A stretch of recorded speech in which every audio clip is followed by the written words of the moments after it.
the bargain.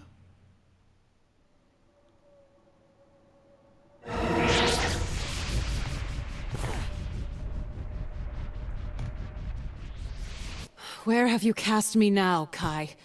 Does Kain exist in this sliver of history? I did not guide you to this place, child.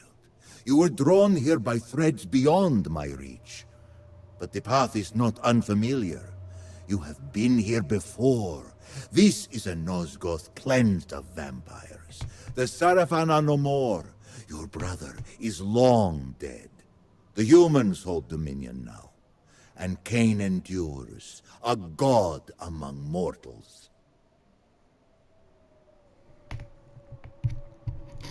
I believe I've just picked up on a couple of oddities in that sentence.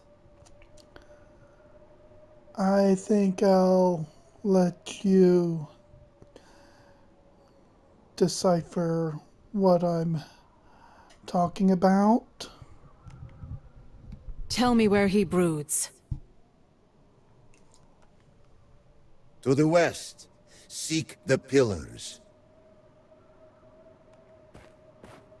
Something here feels different, Kai. You are perceptive as ever. Yes, child, you are unbound. Unbound? Mobius is dead, and with his death, the curse that yoked your soul to his will has unraveled. Mobius is dead? Then I am free? Yes, free.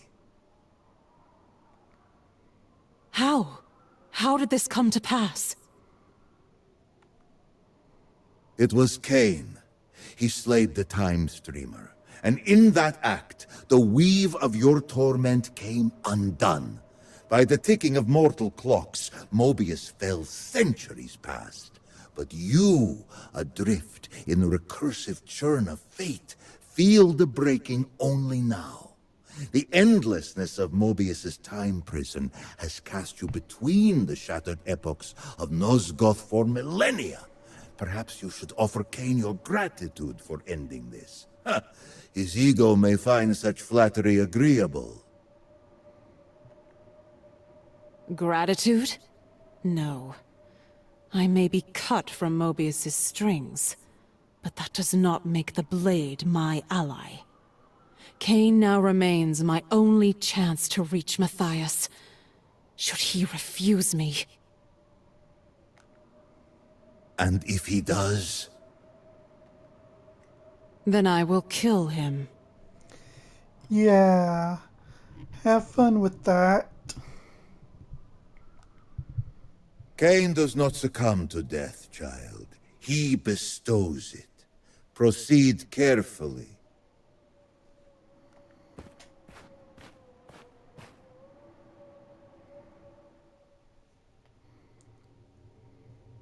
Not since the age of Janus Audrun have winged vampires walked this land. Strange.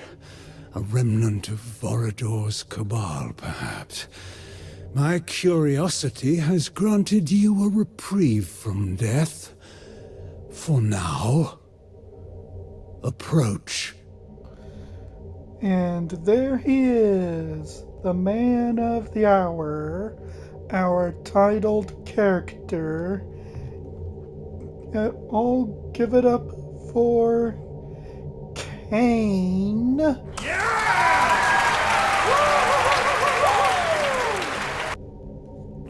Alright, enough of that. I have come seeking a favor. A favor? How tedious. You tread dangerous ground with your presumption. Not presumption, Lord Kain. Desperation. What is the source of this desperation? The desire to right a wrong.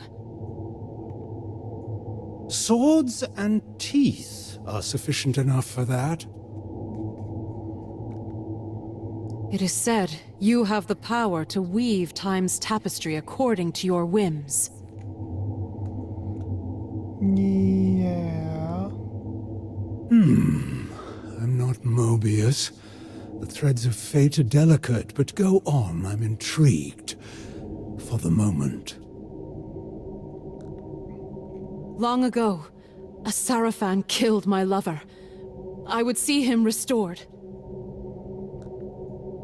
You would do better to find a new, less pathetic paramour. I did not come seeking your counsel on matters of the heart. No, you seek a paradox. That is no small matter. Yet you speak as though you understand the dangers. Tell me, did Vorador send you here? Did he tell you what befell him the first time I dared to re-stitch time's threads? Let him believe you are one of Vorador's. He won't trust you otherwise. Yes, Vorador told me. Did he now? And a rare trust? Was your comprehension of his words just as uncommon? I'm gonna say this now. I don't think Kain buys that even for a moment. He's way too cynical for that. I understood enough to seek you out. You've earned a sliver more of my patience. You call time a tapestry. If that is so, then the loom insists on its own great design. The loom will come along to my way of thinking. Teach me about paradoxes, Kain. What would you give me in exchange? Isn't my gratitude enough?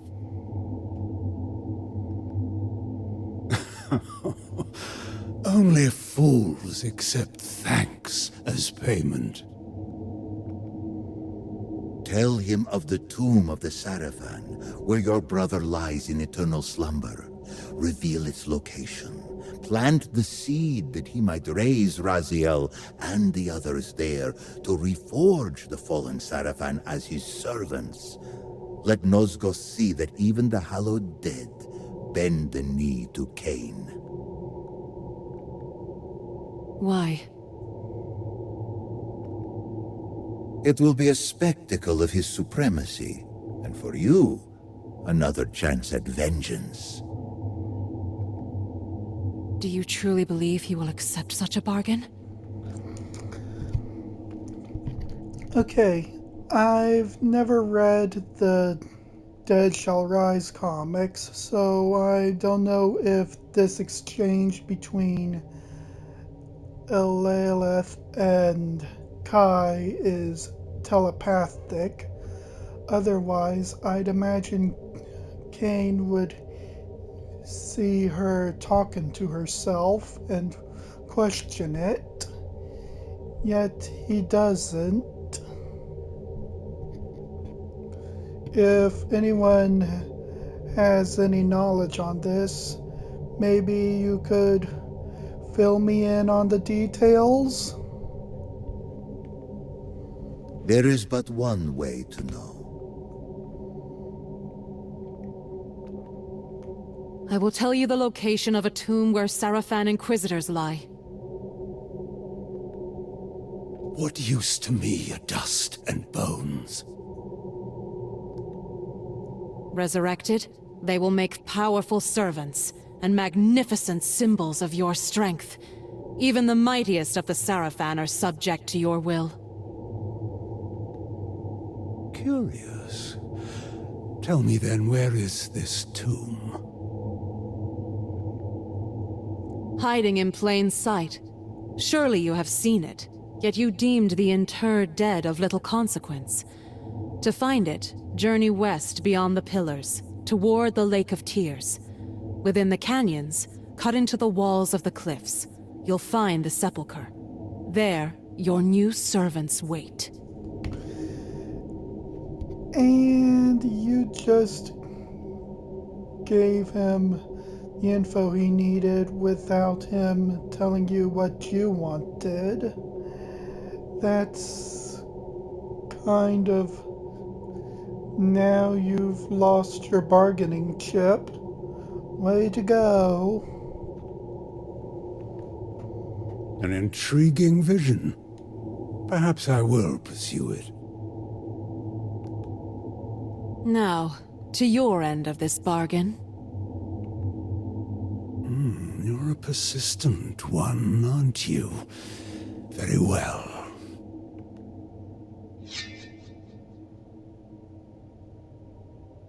A paradox is not something I can simply tell you. To grasp its true nature, the threads that both bind time and unravel it, you must first prove yourself worthy. Do you even understand the ground beneath you? The history etched into Nosgoth's bones?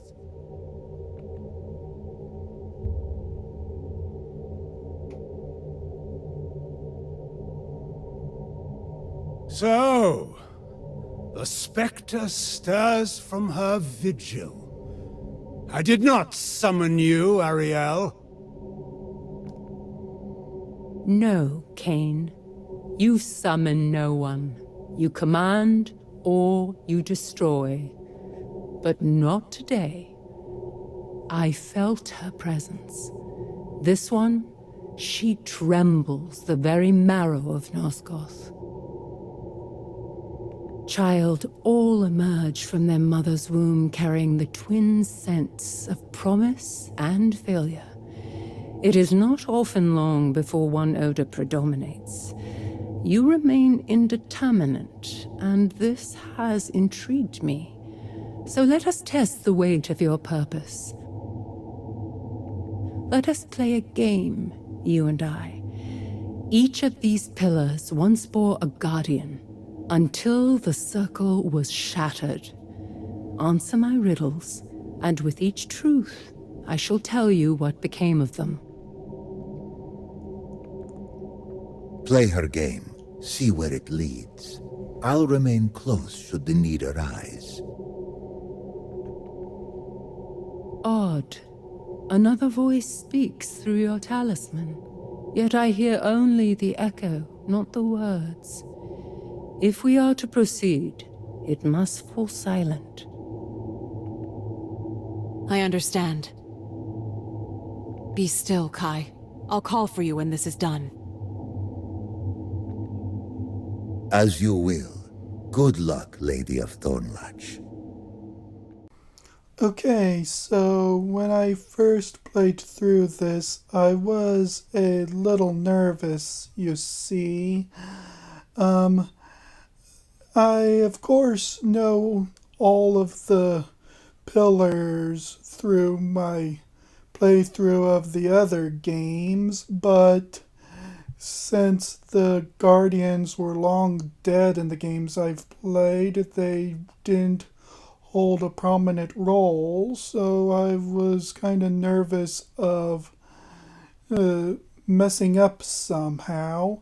Thankfully I didn't, of course, and managed to get through on the first try, but just thought I'd let you know that I didn't go into this with an eased mind.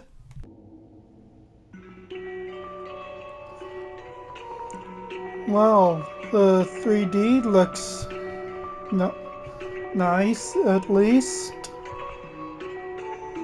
Yep. The first to fall, his love defiled, logic forsaken and fury wild. Where thought is weapon and madness reigns, what pillar bears the mentalist's chains. Mind. Naprapta, my beloved, guardian of the Mind Pillar. When I was slain, grief shattered his mind, and madness followed. At the first hint of gain, Kain took Naprapta's head without hesitation, quick to kill, as always. The Mentalist was the first to fall, and he did not fall alone. Okay, let me cut in here. The way Ariel words it sounds like Kain went off and butchered Napraptor on his own whim, when in fact it was Ariel who instructed Kain to go out and slay him. And she was the one who promised Kain release from the curse of vampirism if he did her bidding.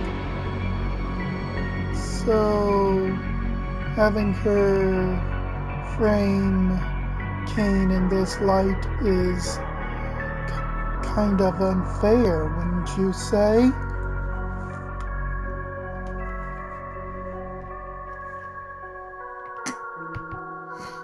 She tore the veil twixt realms unseen, let demons walk where men had been, where space distorts and forms betray. What pillar warps the world this way? Dimension. Azimuth, guardian of dimension. She opened the veil and welcomed demons into Nosgoth's heart. Kain chose her as his serpentine blade's first taste. One merciless strike, nothing more. To him, her death was merely a step on his path.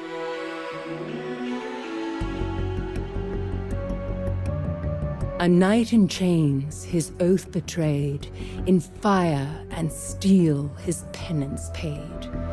Where battle burns and peace must bend, what pillar wills the war to end? Conflict. Malik the Damned, once the guardian of conflict, bound by oath and fire. Cursed by Mortanius for an ancient failure. Now his soul is chained to his armor, enslaved for eternity. I might add a failure that wasn't entirely his own. If we recall from Soul Reaver 2, Malik was delayed by Mobius, and thus the events of Blood Omen 1 began.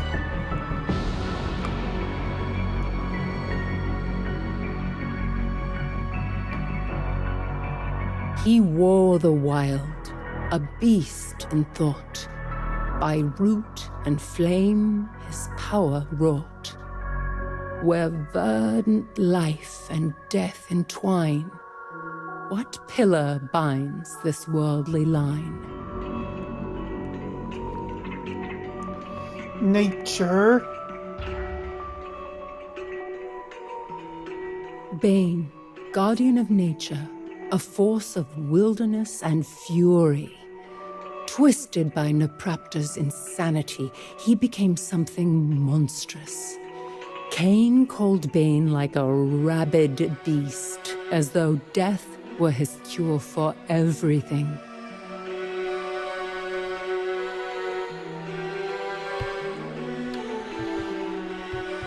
Again, the way she's framing Kain makes him sound like the bad guy, which, I mean,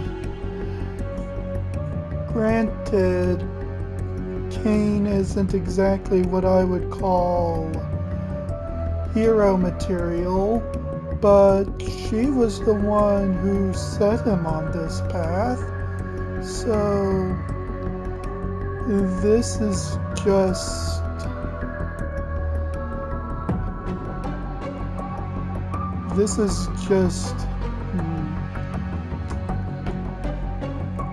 I'm not sure what the word for it is, but it's definitely not, it's all twisted.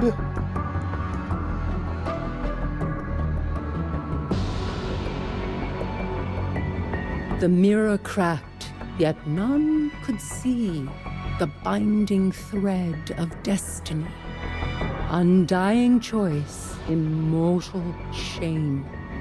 Which pillar holds the world in frame? Balance. Balance, my own pillar, my purpose. Stolen from me the moment Mobius set his plan in motion, and Kain refused the sacrifice. He was offered a choice. One life for all of Nosgoth. Kain chose himself. Well, considering everything he went through, and you basically telling him that he had to die, I don't think Kane's choice was too off, you think?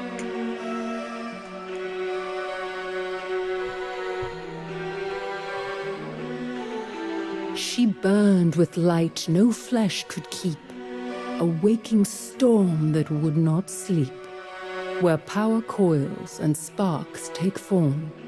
Which pillar births both life and storm?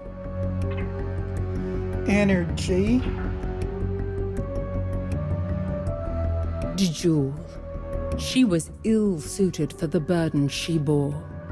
Corrupted like the rest, then struck down by Kain, of course. He never considered what it meant to slay, only that it was necessary to his mission. He spoke of fate with serpent tongue, a future sold, a past undone, where ages twist and truths are lies. Which pillar breaks what never dies? Time. Mobius, the time streamer, a deceiver always. He betrayed the circle, but believed he was serving a greater purpose. And Kain? He danced to Mobius's tune, then killed him for the melody. Time has a cruel sense of irony. He shaped the world with fevered hand, where stone could melt and air could stand. Sculpt the water to look like men, before this fire makes it flow again. States.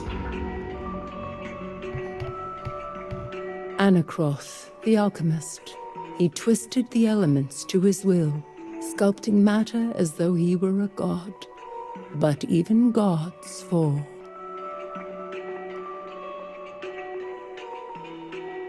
He raised the lifeless, yet could not rest, a soul enslaved within its flesh, where endings feed what lies beneath. Which pillar crowns the Lord of Sleep? Death. Mortanius, my murderer, and yet not my true enemy. He bore the pillar of death, and in time, death consumed him. He raised Kain, gave him purpose, and set this entire tragedy in motion. And Kain, ungrateful to the last, repaid him with a blade. The cycle ends where it began, in blood and betrayal. Now hold on there. Let's examine that for a bit. First off, Mortanius was possessed by a demon known as the Unspoken. You even called out the Unspoken to Kain before, and Mortanius raised Kain with the idea of restoring the pillars, i.e., you and Mortanius both conspired against the Circle, and Mortanius just sort of gave himself over to Kain's blade. In fact, one could say that Mortanius was the hero in all of this. Oh, and it was the Unspoken that killed her, using Mortanius's body.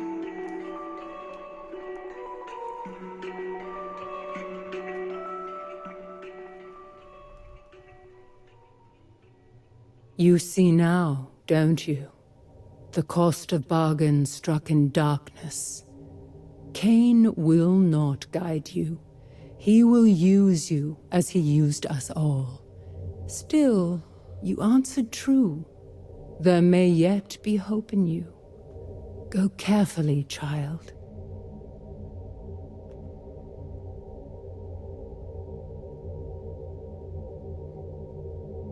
I've completed Ariel's game.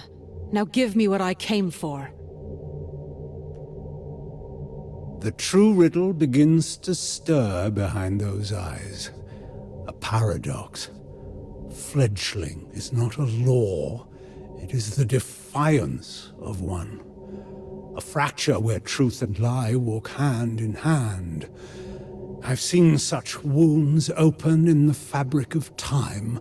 I do not understand them, but I suspect more than I should.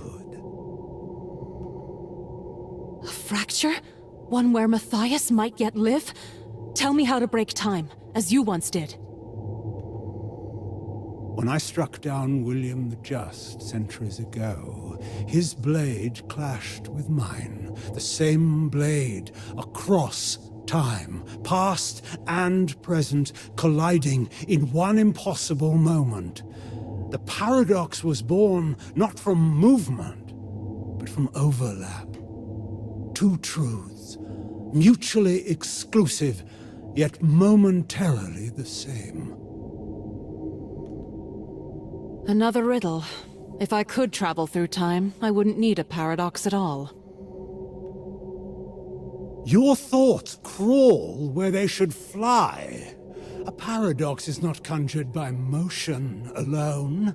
It need not arrive draped in the trappings of the future. The present drags the past behind it like a shadow. Remain still long enough, and time itself may rise to confront you, unbidden.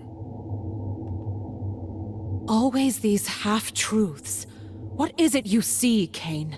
What lies beneath your suspicions? Why should I trust a word you say?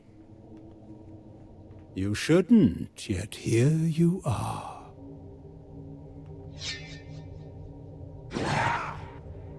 What are you doing? Curious. I meant to strike you down, but the Reaver, it refused. You really are the tyrant your reputation promised. Tyrant? Champion? Those are words for poets. I seek only what serves Nosgoth, and to achieve that, I do what must be done. You may be bound to my fate in ways neither of us yet grasp. This bargain is hollow. I endured your trials, your posturing, your riddles, and all I receive is an attempted execution? I've earned more than this. You want payment? Then take it. You would give it to me? Let us see what happens.